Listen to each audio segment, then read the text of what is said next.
اعوذ باللہ من الشیطان الرجیم بسم اللہ الرحمن الرحیم السلام علیکم ورحمۃ اللہ وبرکاتہ۔ ناظرین، آج میں آپ کو شب جمعہ کا درود پاک بتانے لگا ہوں۔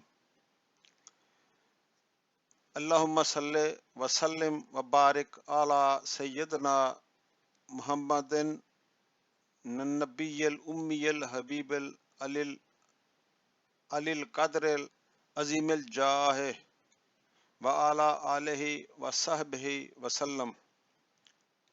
جو شخص ہر شب جمعہ یعنی جمعہ اور جمعرات کی درمیانی رات کو اس درود شریف کو پابندی سے کم از کم ایک مرتبہ پڑھے گا، موت کے وقت سرکار صلی اللہ تعالیٰ علیہ وآلہ وسلم کی زیارت نصیب ہوگی، اور قبر میں داخل ہوتے وقت بھی یہاں تک کہ وہ دیکھے گا کہ سرکار صلی اللہ تعالیٰ علیہ وآلہ وسلم اسے قبر میں اپنے رحمت برے ہاتھوں سے اتار رہے ہیں۔